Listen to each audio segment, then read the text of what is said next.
Boa noite, irmãos. Que alegria, que prazer estar aqui com vocês. Tem sido um tempo tão bom, tão rico. A minha esposa falou: ixi, agora está ficando tão bom, tem que ir embora. E Deus abençoe grandemente, que privilégio.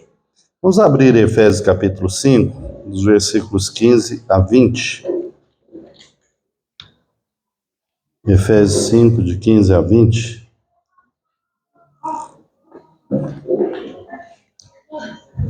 Diz a palavra: portanto, tenham cuidado com a maneira como vocês vivem, e vivam não como tolos, mas sim como sábios, aproveitando o tempo, porque os dias são maus. Por esta razão, não sejam insensatos, mas procurem compreender qual a vontade do Senhor. E não se embriaguem com vinho, pois isso leva à devassidão, mas deixem-se encher do Espírito, falando entre vós com salmos, hinos e cânticos espirituais, cantando e louvando de coração ao Senhor, dando sempre graças por tudo a nosso Deus e Pai, em nome do nosso Senhor Jesus Cristo. Amém. Nós conversamos ontem, né? Falamos bastante sobre os nossos fundamentos, as nossas raízes. Se você quiser entender de uma forma bem breve, bem sucinta, a ideia básica é: nunca esqueça a sua identidade, da sua natureza, do seu propósito. Nunca esqueça da sua identidade, sua natureza, do seu propósito. Às vezes a gente fala muito de um Deus onipotente, onisciente, onipresente. Só que a gente, como a revelação é progressiva, a revelação bíblica é como a gente goiano, quando visita a praia, né? Goiano e mineiro, sempre tem que ter o dia de ver o sol nascer, né? Então você vai lá, começa a ver o brilho, aquele amarelo, de repente começa o sol ao meio-dia. Jesus na cruz se ressuscitando é o sol ao meio-dia. O Antigo Testamento é o sol começando a brilhar. E às vezes a gente está ficando no sol que está começando a brilhar, do Deus onipotente, onipresente e onisciente, e está esquecendo que a revelação maior é o Deus de graça, o Deus de amor, o Cristo da graça e a comunhão do Espírito. Isso é profundo, a gente deveria pensar nisso. Porque por Deus onipotente, onipresente e onisciente, todas as religiões conhecem. Mas o Deus que é amor, graça e misericórdia, só Jesus Cristo apresenta. Todas as pessoas podem ter algum acesso a Deus, mas só por Jesus Cristo nós podemos conhecer o Pai. Eu sou o caminho, a verdade e a vida, ninguém vem ao Pai, a não ser por mim. Nós estamos falando de uma divindade poderosa ou nós estamos falando de um Pai amoroso?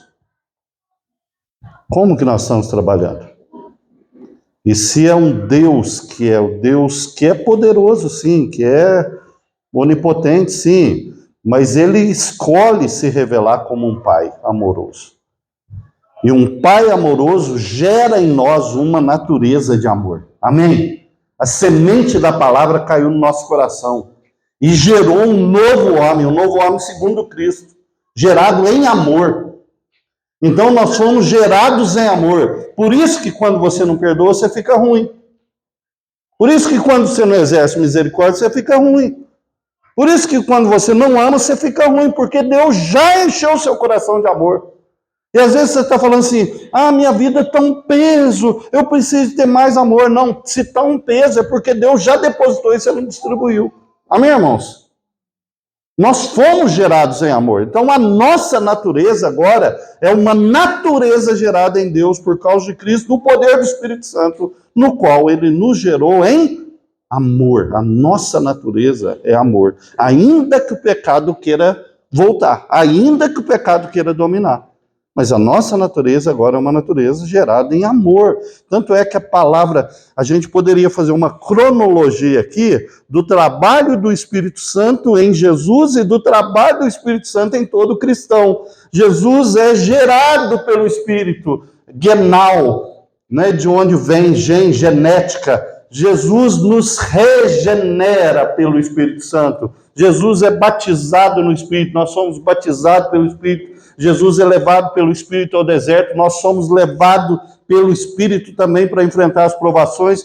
Jesus ministra no poder do Espírito Santo, nós só podemos ministrar se for no poder do Espírito Santo, e Jesus é glorificado e levado ao Pai pelo poder do Espírito Santo, e assim acontecerá conosco. Tanto é que a prova mais marcante disso é que as mesmas palavras que você vê na boca de Jesus, Pai, perdoa porque eles não sabem o que fazem, é as mesmas palavras que você está ouvindo na boca de Estevão, o servo do Senhor. Pai, perdoa porque eles não sabem o que fazem. Percebe?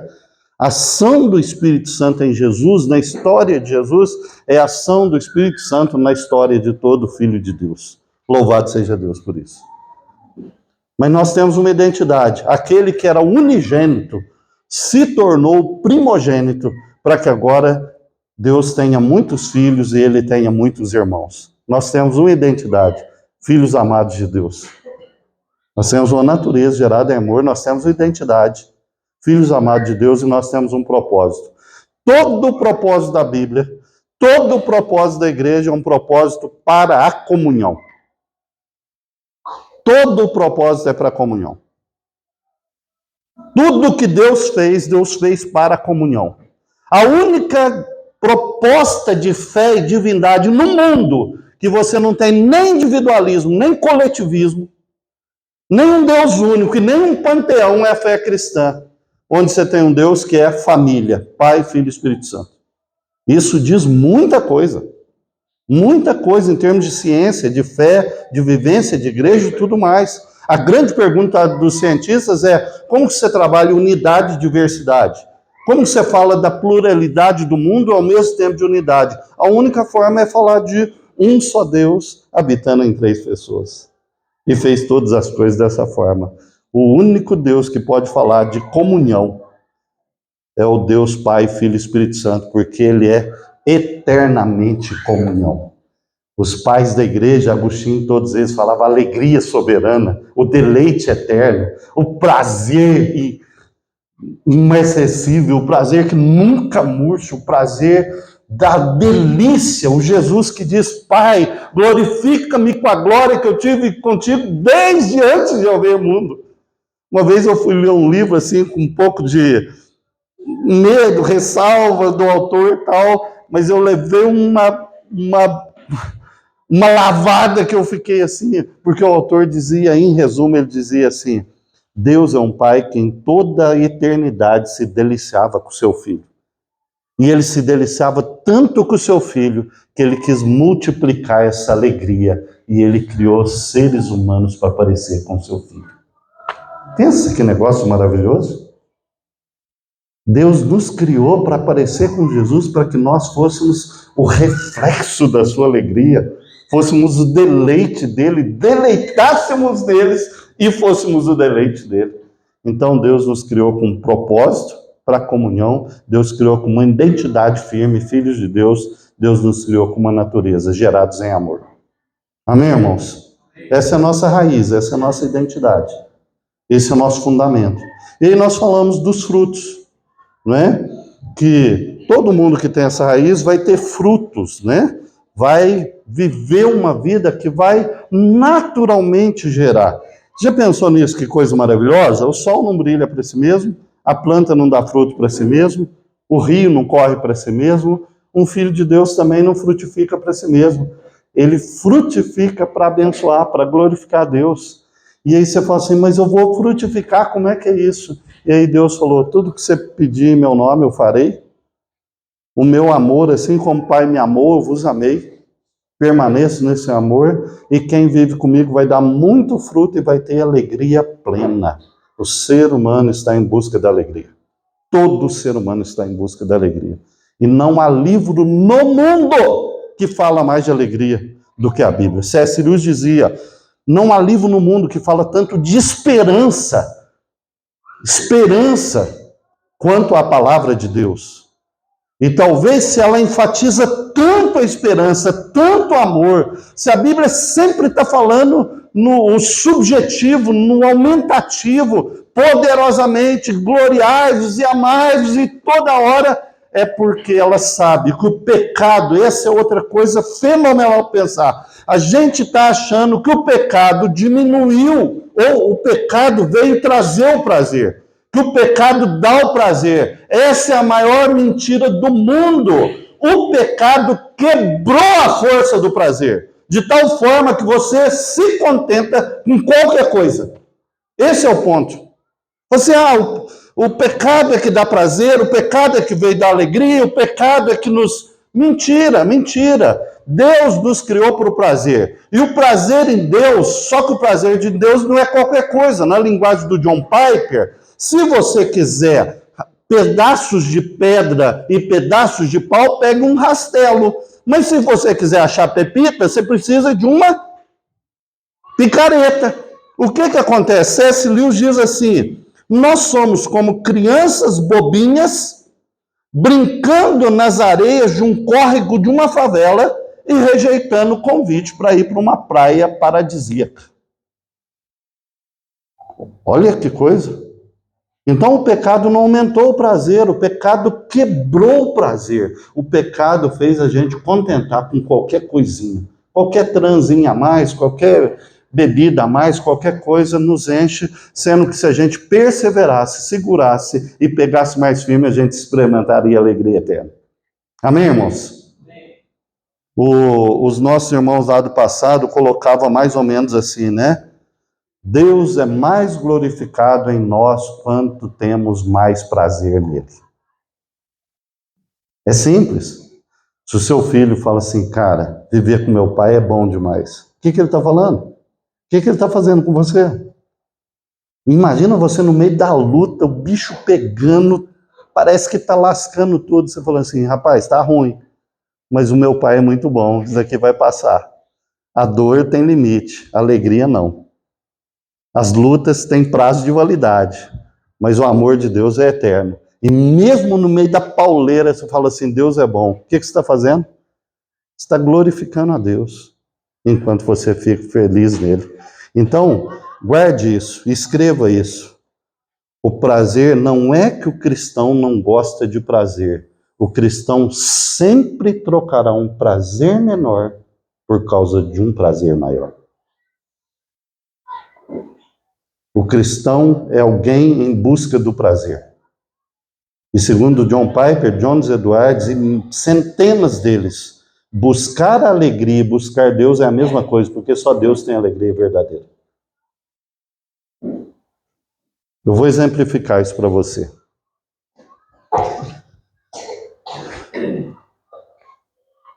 O que é mais fácil? Você sair da sua casa, a possibilidade de estar tomando um suco, assistindo TV, sentado no sofá, esbanjado lá de boa. O que é mais fácil? Você ficar na sua casa ou sair para ir para a igreja, para um culto, para um grupo pequeno, para uma conversa com um amigo? O que é mais fácil naquele momento? Ficar em casa. Ponto. Certo? Mas se você fica ali assistindo TV, vendo celular e tal, ou a outra opção, você vai ao encontro do amigo, num grupo pequeno, etc. A hora que está terminando a reunião, qual momento você está melhor? Mais vivo, mais cheio, mente renovada, etc. Quando você está na comunhão. Não é verdade? Jesus diz que nem precisa muito, é 2 ou 3. Está vendo? Então você abriu mão de um prazer menor, ficar em casa, de boa, e saiu, fez um esforço por causa de um prazer maior. Por que um cristão não transa qualquer um? Não é porque ele não gosta? É porque ele não tem prazer? Por que o cristão não aceita desviar um dinheiro? Um homem de Deus ou uma mulher de Deus? Por que um homem de Deus ou uma mulher de Deus não corta o caminho? Não é porque isso não é bom. Não é porque ele não busca esse tipo de prazer. Não é porque ele não queira. É porque ele já aprendeu que quando você persiste na caráter de Deus, no amor de Deus, na sua essência, gerado por Deus, você sempre vai encontrar um prazer maior, mais profundo. Amém? Para encerrar, esse dia eu estava chegando na faculdade, não acontece sempre, e eu não tenho nenhuma ilusão quanto à minha pessoa. Mas eu chegando, tinha umas 3 meninas assim, e eu fui passando um quebra-mola assim, passei, e elas saindo assim, eu fui. Aí uma falou assim, Oh, cuidado, hein? Não tinha perigo nenhum. Elas se afastaram, oh, cuidado.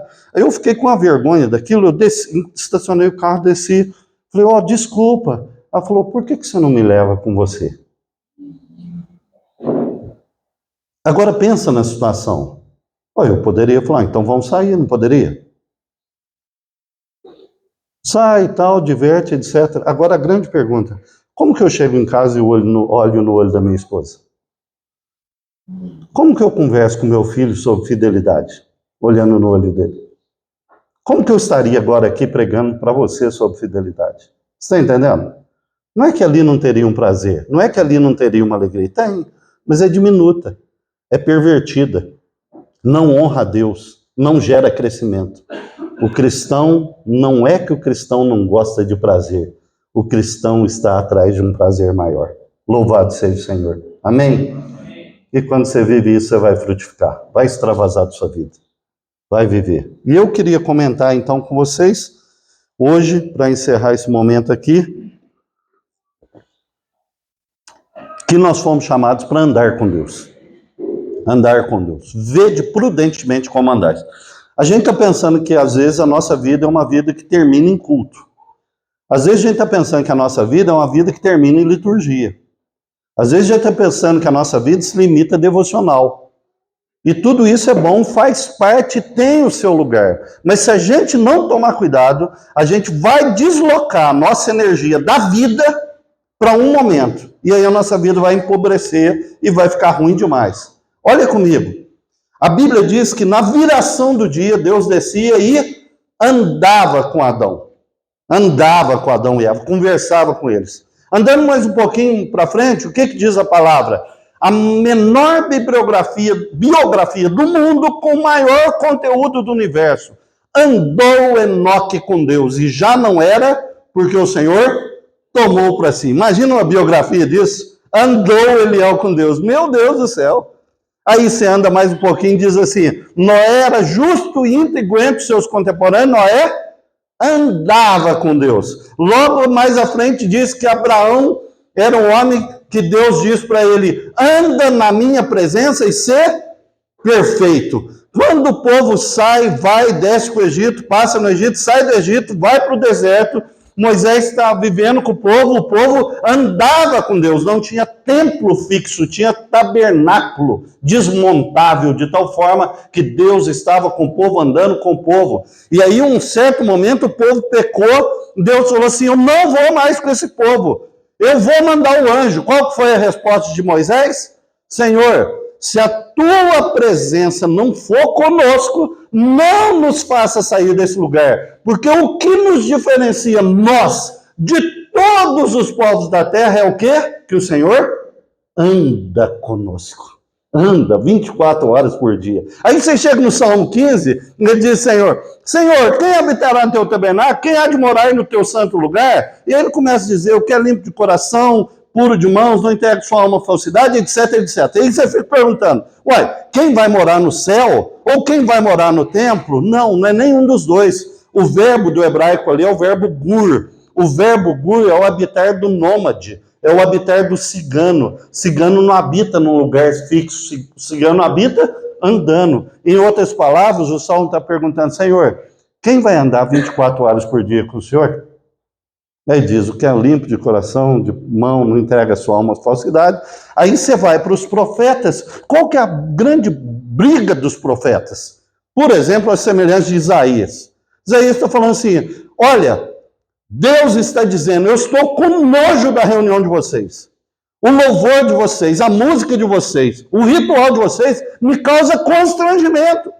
Porque tem um ritual bonito, tem um momento, o templo está cheio, mas não trata bem o seu cônjuge, não cuida do seu colaborador, do seu funcionário. A vida de vocês não condiz com aquilo que vocês dizem no templo. O que eu quero de vocês é que vocês andem comigo. E vocês reflitam essa vida que vocês têm comigo em todos os lugares, no seu ambiente de trabalho, na sua escola, na sua casa, onde você vive, que vocês andam comigo. E os profetas estão todos falando disso, basicamente. Quando você chega no Novo Testamento, quem que é Jesus? Emanuel. O que é o Emanuel? Deus conosco. Jesus anda com os discípulos, vive com os discípulos, caminha com os discípulos. Ele desloca na vida dele do templo. E a vida dele agora é na praia, é junto ao leproso, é junto ao fariseu, ao saduceu, é junto aos pecadores, a ponto de chamarem Jesus de comilão e beberrão e amigo de pecadores. Às vezes nós temos costumes de querer aplicar o Salmo 1 à nossa vida, né? Cuidado, quem que você anda? E a gente falou do Salmo 1 aqui ontem, né? Não anda na companhia dos pecadores, nem se assenta na roda dos escarnecedores. Agora tem que tomar um cuidado com isso, irmãos. Porque se você aplicar esse versículo a Jesus, não cabe. Não é verdade? É óbvio que Jesus andava com eles, mas não era influenciado por eles. É lógico que Jesus se sentava com eles, mas não para participar da pecaminosidade. Mas é óbvio também que Jesus não tinha um medo religioso da hipocrisia que a gente vive, de às vezes não sentar com uma pessoa que a gente acha que é perversa ou menos digna, ou não tem, Deus não teria compaixão dela. Não é verdade? Deixa eu contar uma história para você então.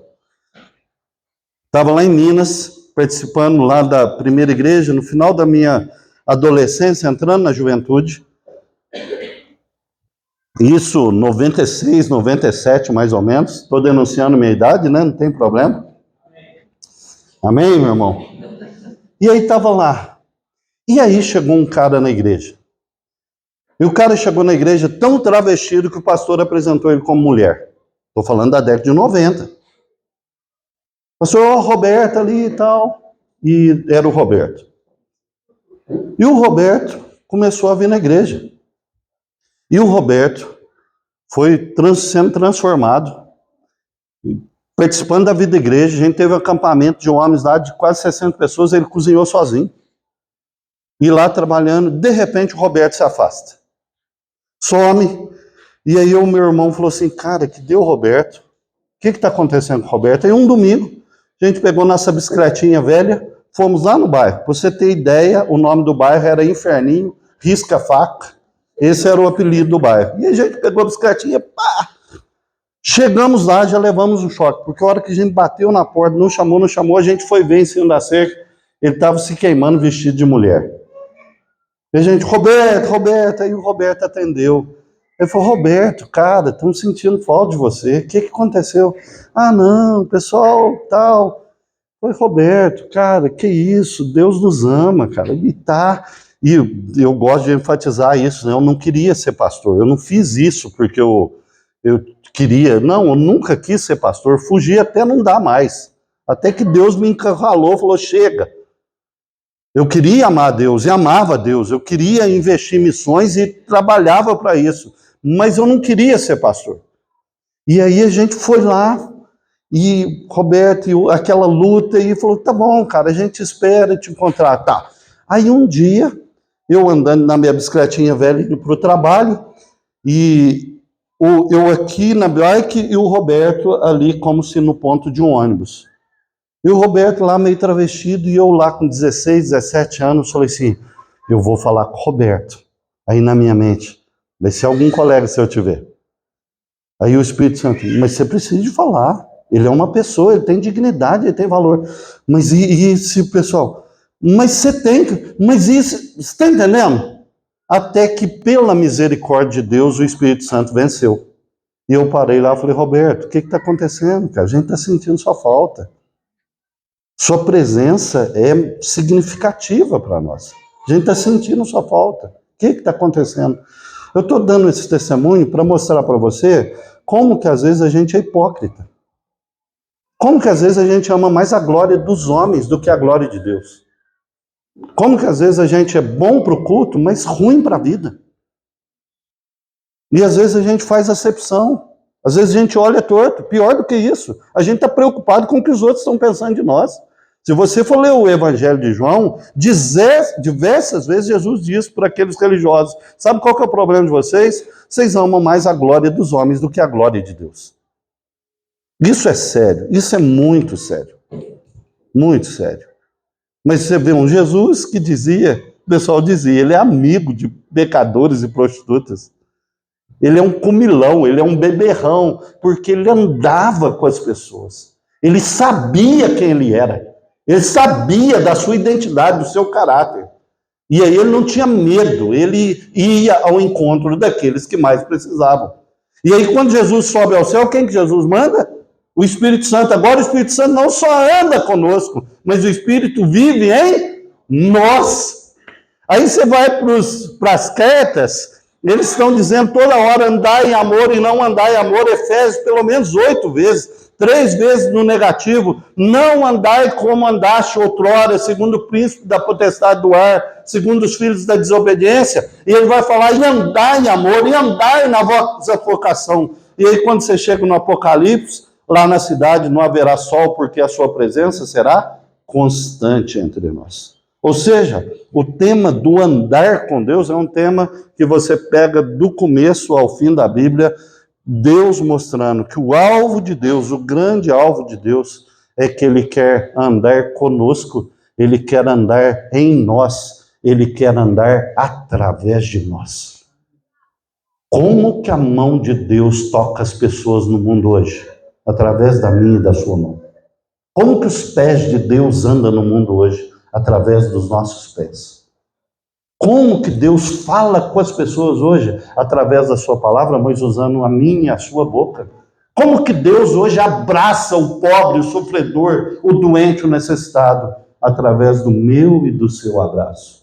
Nós somos chamados para andar com Deus. E aí, antes de entrarmos em algumas aplicações aqui, eu preciso falar mais uma coisa, não é? Não é que você vai fazer isso para receber de Deus. Não é que você vai fazer isso para agora ter o favor de Deus. Efésios 1:3 diz assim, toda sorte de bênçãos espirituais já nos foram dadas em Cristo Jesus nosso Senhor. Amém? Não é que você vai fazer para ganhar. Deus já deu. Grave isso aqui para você. Tudo que você precisa para uma vida plena hoje, Deus já depositou na sua conta. Tudo que você precisa para uma vida plena no seu dia, a hora que você acordou, já está tudo depositado na sua conta. Você está achando que é um versículo isolado? Você vai lá para 2 Pedro, mesma coisa, capítulo 1, versículo 3. Ele diz assim, tudo o que necessitamos para a vida e para a piedade, segundo o seu poder, já nos foi dado. Aí você vai para as parábolas de Jesus, ele diz, o reino dos céus é semelhante a um homem que, tendo saído em viagem, deu talentos e dons, deu recursos. Deus nunca vai pedir nada para você, sem que antes ele tenha depositado na sua conta. Então não é um Deus carente, não é um Deus mesquinho, e muito menos um Deus prostituído. Se você elogiar muito, ele vai dar mais. Se você não elogiar muito, ele vai dar menos. É um Deus que dá. Ô, gente, pensa aqui comigo. Com qual vida você acha que Satanás está vivendo? Quem que deu vida para Satanás? Satanás está vivendo com a vida de Deus, porque ele não tem vida. Só Deus tem vida. Só Deus tem zoé. Quando você vai lá para o grego, você tem bios, você tem psique e zoe, ou zoé. Bios da biologia. Psique transformamos em psicologia, mas era a vida da mente, a vida do corpo. Zoe é a vida não gerada, a vida autônoma, a vida única, a vida plena, a vida que dá vida a outras vidas. A única vida que dá vida a todas as vidas é a vida de Deus. Portanto, Satanás não tem vida em si mesmo. Jó diz que se por um segundo Deus segurasse o suspiro de vida, toda a terra expiraria. E sabe o que é o mais fenomenal? Que quando nós convertemos, Deus põe zoé dentro de nós. Por isso que você não morrerá eternamente. Louvado seja o Senhor. Amém? Por qual vida que Satanás está vivendo? Pela vida que Deus dá para ele. Isso é muito doido. Então, que fique bem claro para nós que os princípios que a palavra de Deus traz não é para você viver, para você ganhar as coisas. Você só pode vivê-los porque você já ganhou tudo. Amém? Quais são os princípios, então, para a gente andar com Deus? Versículo 15. Portanto, tenham cuidado ou vede prudentemente como andais primeiro deles, não como tolo, e sim como sábio, azofói, aquele que não tem sabedoria. A primeira coisa que a Bíblia está dizendo para mim e para você: viver não é fácil. Viver é uma batalha. Viver é mais para um campo de guerra do que para uma Disneylandia. Então ande com sabedoria. Muita gente joga a sua vida fora por falta de sabedoria. Muita gente arrebenta a sua família, a empresa. Muita gente arrebenta a vida porque não tem sabedoria. E quem que dá sabedoria? O versículo que da adolescência caiu como uma bomba no meu peito e virou lema da minha vida. Provérbios 2, 6, 7. Porque do Senhor vem a inteligência e a sabedoria. Ele dá a verdadeira sabedoria para os retos. E ele é escudo para aqueles que caminham na sinceridade. Se alguém necessita de sabedoria, peça e ele dá deliberadamente. Assim como um pai pecador tem prazer de ver seu filho caminhando bem, o Pai das luzes, em quem não há sombra nem variação, derramará deliberadamente sabedoria sobre os seus filhos, para que os seus filhos o honrem, para que os seus filhos refletam a sua glória, para que os seus filhos mostrem como é um filho de Deus, para que os seus filhos reflitam a beleza do caráter desse Pai maravilhoso. Como que a gente anda? Como que a gente vive? Como que a gente vive 24 horas por dia? Não como nécios, falto de sabedoria, mas como sábios. A segunda coisa que ele fala, o que é? Remindo o tempo. A palavra lá é kairos. Kairos é a ideia de quando a graça de Deus entra no cronos, quando a eternidade entra no tempo, quando a bênção de Deus entra na história, e aí o tempo deixa de ser tempo cronos e passa a ser um kairos. Já viu que às vezes você está conversando com um colega, você está batendo um papo, você está orando, e aí você fala assim, mas já passou o tempo, já acabou, já viu isso? Já viu algumas vezes você está conversando com um amigo, alguém chama, está na hora de comer, você fala assim, não dá nem fome. Já viu quando o kairos domina, quando a eternidade entra no tempo e a vida parece que se planifica? O que Paulo está dizendo? Homens e mulheres de Deus andam como sábio, não como nécio. Homens e mulheres de Deus aprendem a remir o tempo. Olha o que Jonathan Edwards escreveu. Eu fico assim fascinado. Olha que fantástico. Ele diz, o tempo é um bem precioso. Sua felicidade nesse planeta e na eternidade tem a ver com a forma como você usa o seu tempo. Segundo lugar, o tempo é um bem escasso. Nós temos em pouca quantidade. E tudo que é escasso aumenta o seu valor. Amém, irmãos? Se você não aproveitar bem esse tempo, acabou. E você não redime ele mais. O tempo é um bem escasso. E ele vai trabalhar a sua vida aqui na eternidade. E ele, por isso, ele é cheio de valor. O tempo deve ser estimado, pois ninguém sabe o quão escasso ele é na sua vida. Olha que fantástico. Se ele é escasso, pior do que isso. Você não sabe o quão escasso ele é na sua vida. Não é? E ele coloca, por fim, o tempo é um bem precioso, porque quando passa, não se pode recuperar. Depois de dado, se apanhar é seu, se não receber, você perde para sempre. Para sempre. O tempo. O tempo. E óbvio que você pode cair numa neura de querer aproveitar o tempo, como se o aproveitamento do tempo é o trabalho, estudo, e não ter tempo com as relações. O tempo primário é o tempo da relação.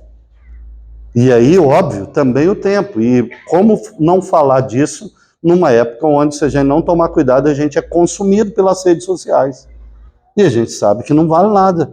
E aí depois o seu colega passa no concurso, você não passa, você reclama que Deus não está te abençoando. Mas o mesmo tempo que Deus deu para você, deu para ele.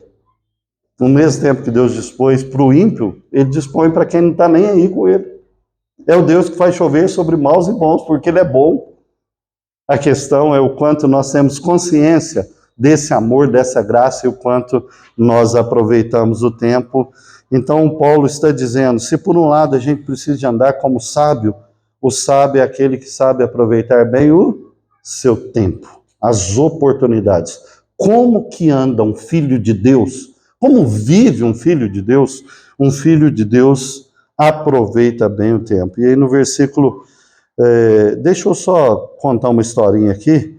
Um personagem que eu amo demais, John Wesley, nasceu em 1703, morreu em 1791. John Wesley é considerado o pai do metodismo, apesar de não querer fundar o metodismo.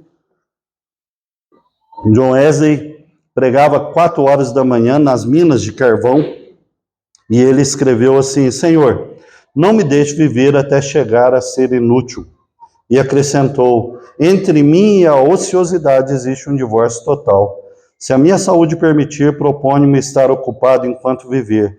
E ele saía pregando a cavalo, falando do amor de Deus. Alguns historiadores modernos, como John Dickson, diz que se não fosse a vida de John Wesley e o impacto que ela teve na Inglaterra, a Inglaterra ia passar por um banho de sangue semelhante à Revolução Francesa. E esse homem andou pregando pela Inglaterra, Reino Unido, Estados Unidos, o que deu para ele viajar cerca de 600 mil quilômetros a cavalo. E pregou cerca de 40 mil sermões. E ele formado em Oxford, ele, enquanto viajava e cavalgava, ele ia escrevendo livros, inclusive de matemática, de física, de teologia, e as obras dele chegaram a uma composição cerca de mais de 200 volumes, e, quanto isso, ele cuidava de aproximadamente 70 mil metodistas que reunia nas suas classes. Um homem que aprendeu a viver e aproveitar o seu tempo. Mas a Bíblia diz mais. Diz mais: por essa razão, não sejam insensatos, mas procurem compreender a vontade do Senhor. Procurem compreender a vontade do Senhor. Se por um lado você anda como sábio, não como tolo, por outro lado você anda aprendendo a remir o tempo. Agora você pode sair também numa neura, achando que o controle do tempo está na sua mão. E não está. O mesmo Espírito que diz: e vocês receberão o Espírito Santo e sereis minhas testemunhas. E o Paulo sai para pregar, de repente, esse mesmo Espírito que mandou pregar fala: não, aqui você não vai. Não é interessante isso? O Espírito contradiz? Não. O Espírito só tinha um lugar melhor para ele ir, onde ia dar mais impacto, onde o nome de Deus seria glorificado. A Bíblia está dizendo: se existe uma coisa que precisa acontecer com o Filho de Deus, é que um Filho de Deus tem prazer na vontade do Pai. Um Filho de Deus tem prazer na vontade do Pai. Lembra que eu falei ontem a nossa crise, segundo A.W. Tozer? Qual que é a nossa grande crise? O primeiro ataque de Satanás contra a raça humana foi colocar no seu coração desconfiança quanto ao caráter de Deus. Enquanto pairar alguma dúvida no nosso coração, se Deus é bom, a gente vai ter dificuldade com a vontade do Pai. Eu costumo dizer que a minha crise não é se eu quero fazer a vontade de Deus ou não. A minha grande crise é saber qual é. Graças a Deus eu já superei. Porque eu sei que Deus é bom. Absolutamente bom. Absolutamente. Não há uma falha, uma vírgula, um pingo, uma gota de maldade no coração, nas intenções e na motivação do nosso Deus. Se Ele é bom, não deveria haver crise no nosso coração em fazer a sua vontade. Zero crise. Zero crise. Então o homem de Deus anda como? Não como insensato, mas procurando fazer a vontade de Deus. Procurando fazer a vontade de Deus. Se chegar a um ponto, deveríamos chegar ao ponto de Jesus Cristo. Pai, se possível, passa de mim esse caso. Contudo, faça a tua vontade, não a minha. Essa é a vida de um cristão. Sabe, irmãos, Deus não vai nos livrar de problemas e dores. Deus não vai nos livrar de problemas e dores. Mas Deus dará recursos para você vencer todos os problemas e todas as dores como um filho de Deus. Amém? Nunca vai faltar recurso para você. Nunca vai faltar recurso. Deus não vai nos livrar das dificuldades. Mas Deus vai dar recursos para você vencer todas as dificuldades como um filho de Deus deve viver.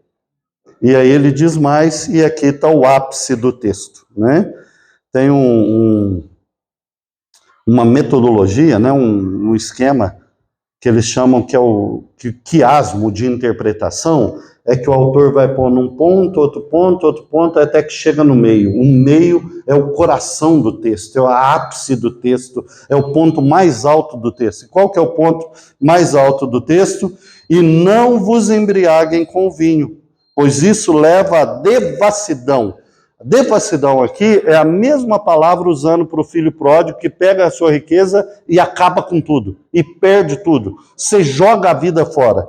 Ao contrário disso, enchei-vos do Espírito. Paulo está dizendo que, assim como o vinho ou qualquer outra coisa que possa te tirar da sua consciência e da sua submissão, da sua consciência à vontade de Deus, qualquer coisa, seja cônjuge, seja filhos, seja dinheiro, seja poder, seja empresa, seja o vinho, seja o que for, qualquer coisa que queira tirar você da direção de Deus, joga isso de lado e ande no poder do Espírito.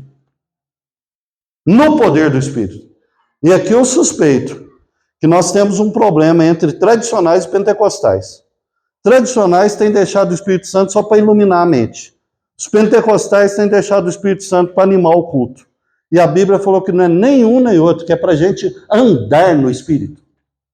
Andai no Espírito e jamais satisfareis vontade da vossa carne. Andar no Espírito na forma como a gente vai tratar um problema na empresa. Andar no Espírito na forma como a gente vai tratar com o cônjuge, com o filho, e de repente você está irritado. A Bíblia não dá opção. John Piper tem um trabalho magnífico nesse quesito e que me ajudou demais na minha vida. Ele diz assim, um texto lá, Lucas e Mateus, trata sobre se vós que sois mais maus sabeis dar boas dádivas aos vossos filhos. Se o filho pedir pão, você não vai dar cobre. Se pedir peixe, você não vai dar escorpião. Quanto mais o Pai não dará boas coisas num texto. No outro texto, o que é boas coisas? Dará o Espírito Santo. Então, se por um lado, quem nos converte, nos convence ao Espírito Santo, e isso é obra dele, ponto final, por outro lado, aqueles que têm o Espírito só vai ser cheio se pedir. Isso me marcou demais. Me marcou demais.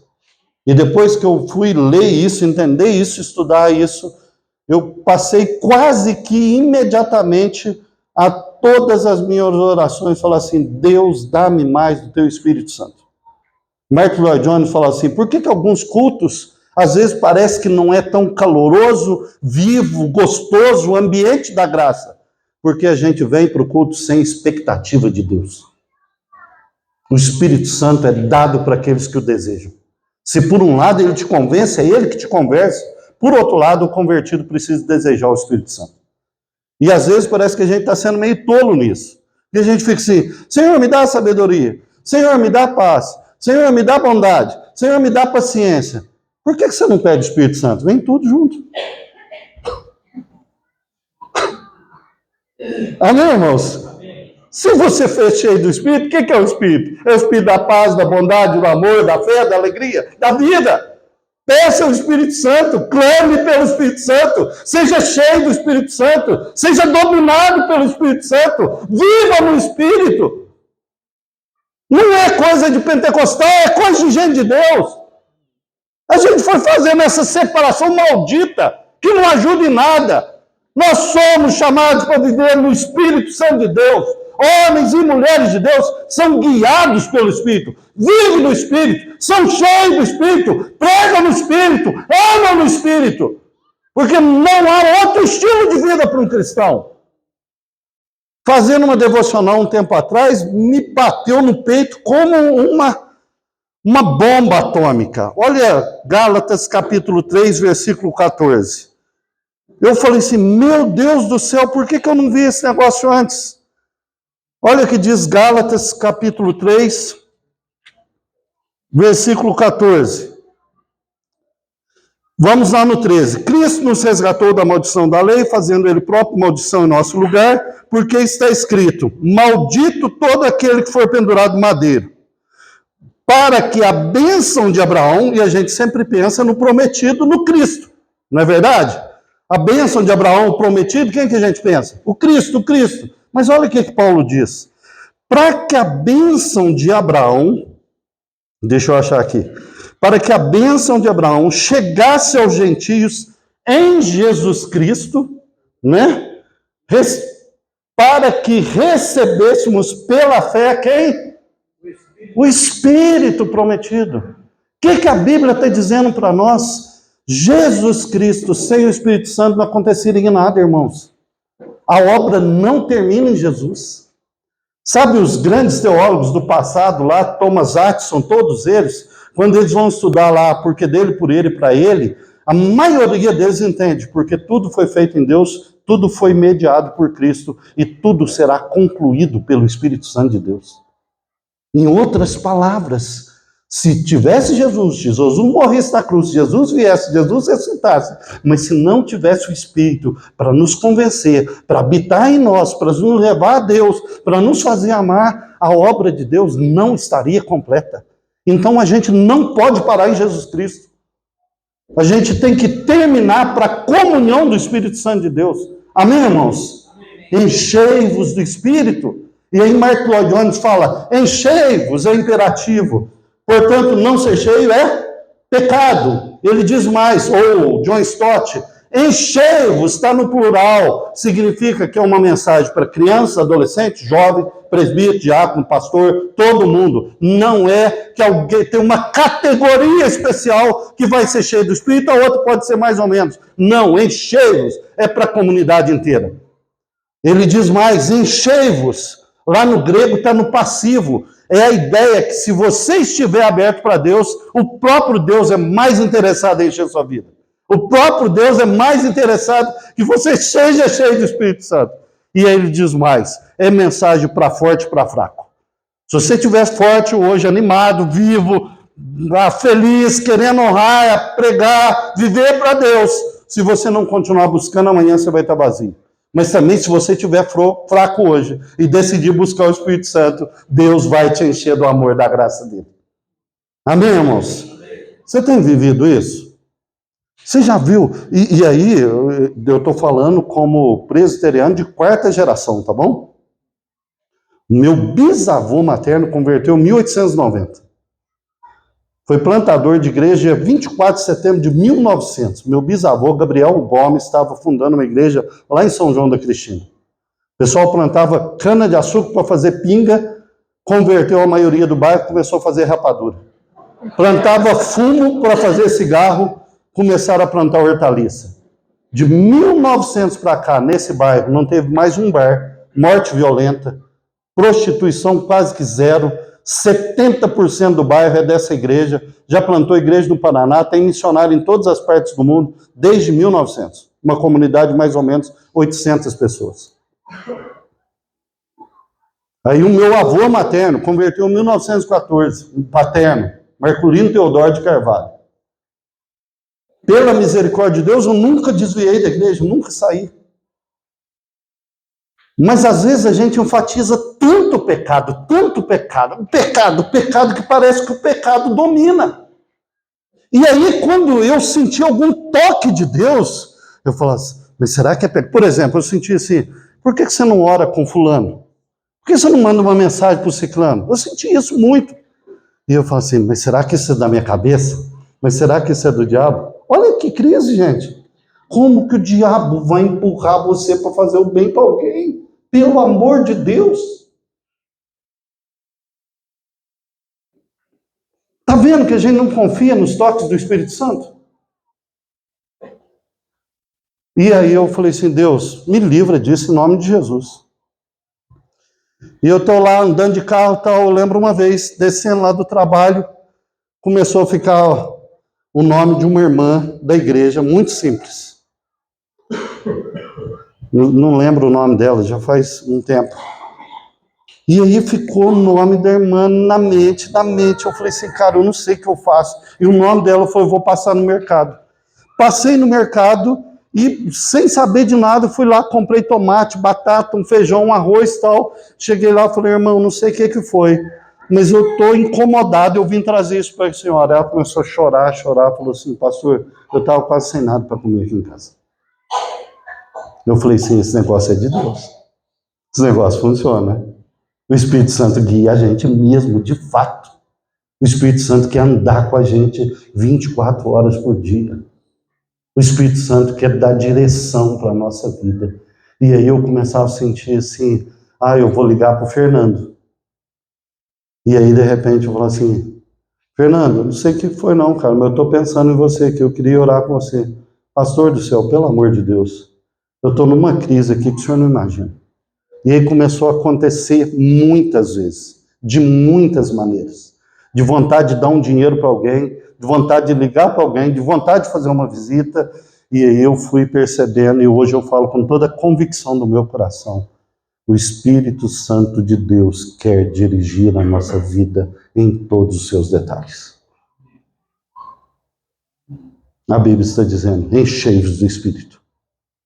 Enchei-vos do Espírito. Enchei-vos do Espírito. Peça o Espírito Santo de Deus para a sua vida. E aí o texto, caminhando para o encerramento, o texto da palavra de Deus vai dizer assim para nós, enchei-vos do Espírito, e aí ele diz, falando entre vós com salmos, hinos e cânticos espirituais. O texto está dizendo assim, quando você está cheio do Espírito, tem um salmodiar na sua boca. Sabe aqueles palavrões que a gente aprende na adolescência, aquela coisa que fica e que você não quer, mas parece estar saindo? Deus vai mudando o seu palavreado. E aí você começa mais elogiar do que maldizer. Você começa mais bendizer do que amaldiçoar. Você começa a ter palavras positivas em relação às pessoas. Você começa a fazer brincadeiras e posturas que abençoam as pessoas. Esse dia um jovem lá da academia falou para minha sogra, seu genro é legal, né? Ele sempre vem brincando com a gente e a gente parece que fica animado, fica bom. Tá vendo? Falando entre vós com o salmo, da sua boca vai fluir as coisas de Deus. E aqui tem outro problema sério nosso. Ninguém mata a sede brigando contra a sede. Você mata a sede como? Bebendo água. Ninguém foge do frio lutando contra o frio. Como que você mata o frio? Aproximando o calor. Ninguém vence o pecado lutando contra o pecado. Como que você vence o pecado? Sendo cheio do Espírito Santo de Deus. Larga dessa loucura de lutar contra o pecado. Você nunca vai vencer. Quem anda de moto, eu ando de moto. Eu amo moto. Uma das primeiras coisas que você aprende ao andar de moto, o que é? Que você vai onde você olha. Não adianta. Você tem um buraco ali, você olhou no buraco, você vai cair no buraco. Você não quer cair no buraco, olha para o outro lado. Olha para longe do buraco. A vida também é assim. Você nunca irá num lugar diferente de onde você mira. Se você ficar mirando para lutar contra o pecado, o que você está pensando o dia inteiro? O pecado. Você quer vencer o pecado? Submeta-se a Deus, encha do Espírito e o diabo fugirá de vós. Amém, irmãos? Amém? Falando entre vós com salmos, palavras de bênção, palavras de amor, palavras de positividade, palavras que ergam os outros. Se você quer um livro que ajuda nisso de forma magistral, leia o livro O Lugar Mais Seguro da Terra, de Larry Craig. Já estudamos 2 vezes na escola dominical. Ele fala assim, imagine que alguém vem falar com você. Vem falar assim, pastor ou amigo, eu vi pornografia. Amigo, eu briguei lá em casa. Cara, eu estourei com a minha mulher. Qual que é a nossa tendência? Você não é crente, mas você não é de Deus, mas você não é presbítero, mas... Aí ele falou assim, aprenda a ver o que o Espírito de Deus está fazendo, mesmo nas situações negativas.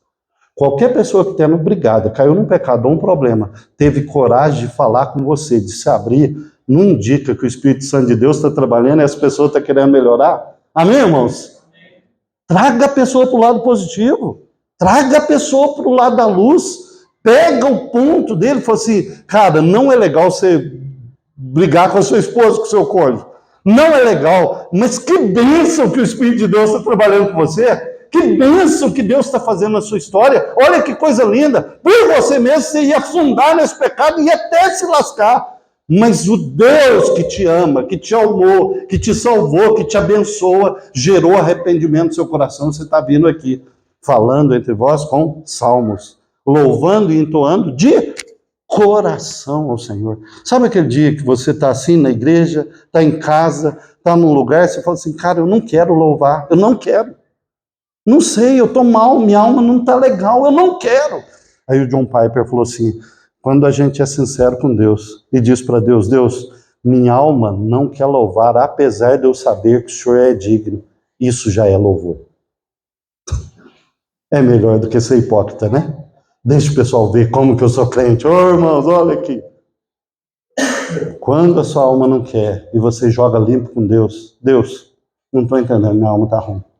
Eu sei que o Senhor é digno, eu sei que o Senhor é bom, mas a alma está ruim. Isso já é adoração.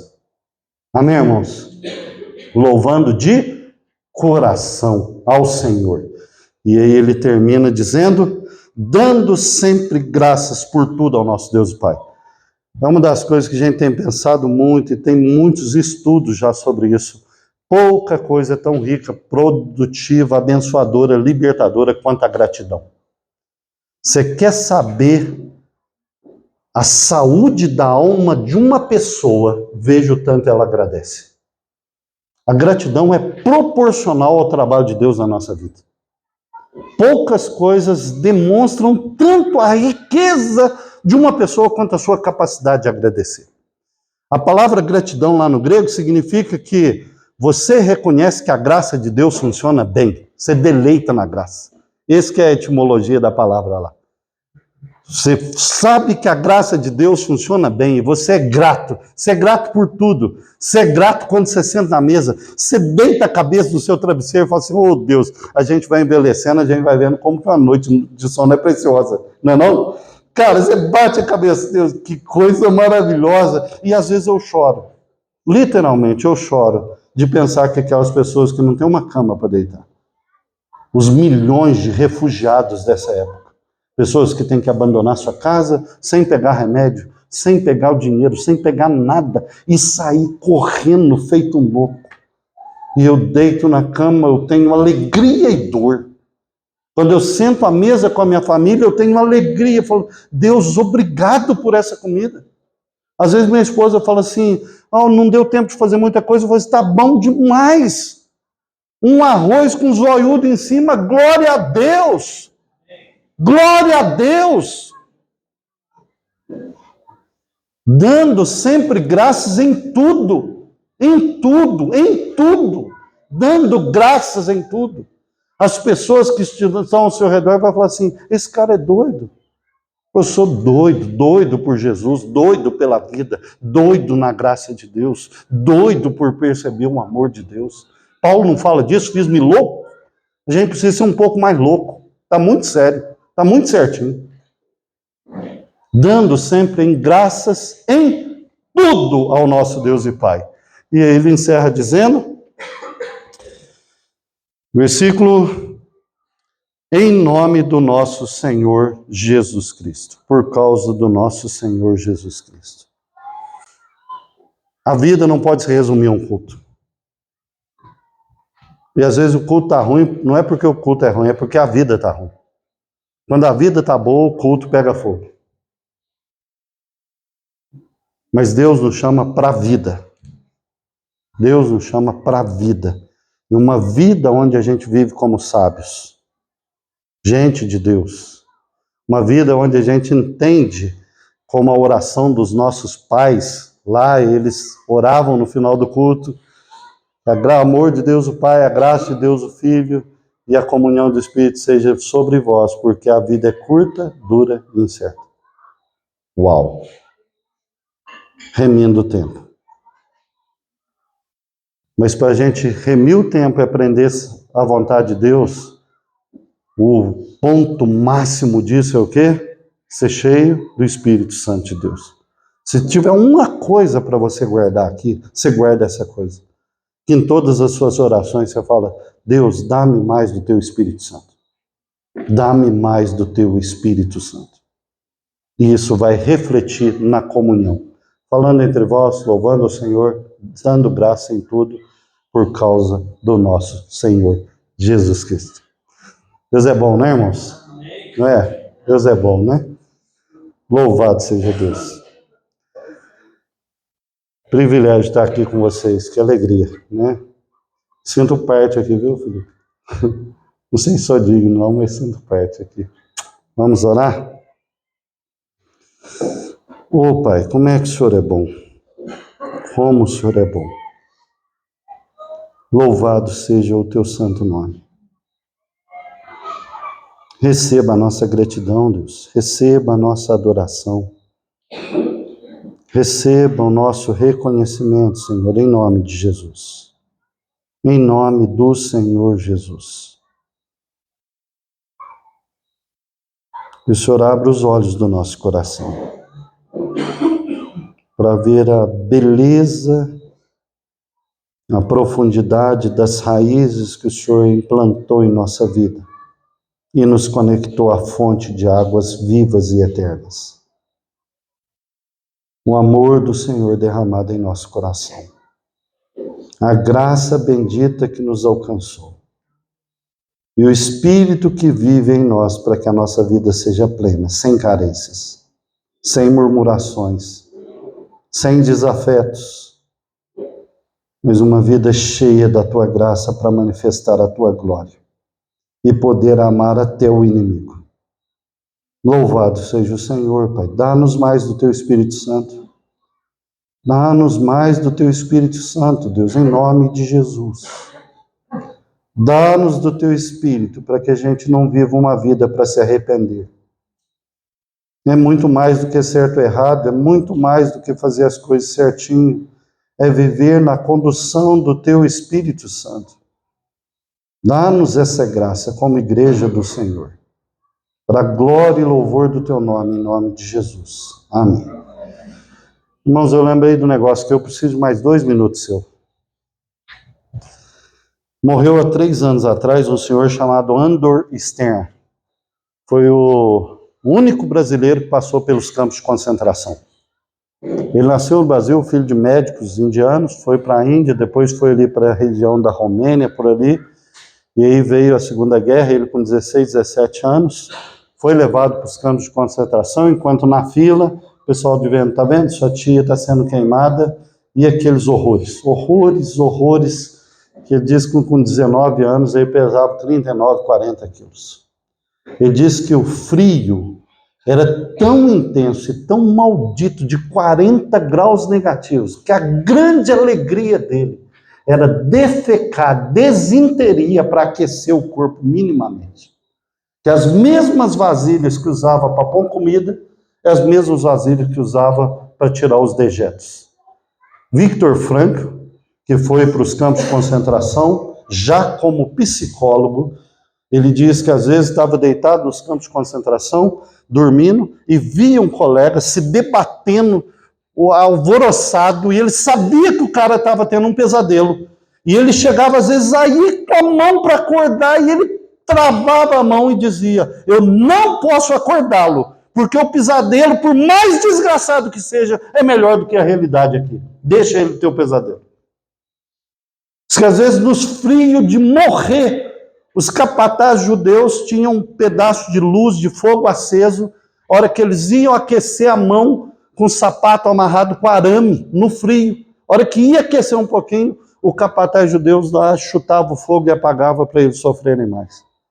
Esse homem passa pelos campos de concentração, sai dos campos de concentração, acaba a guerra, vai tentar recuperar a vida, aquela luta toda e tal, volta para o Brasil, se torna empresário, e um dia uma repórter da BBC vai entrevistá-lo e diz assim, como é que o senhor está? Ele diz assim, tive uma experiência hoje que você nunca teve. E aí a repórter fica estatelada. Como? Aí diz assim, eu acordei depois de dormir numa cama com coberta e travesseiro.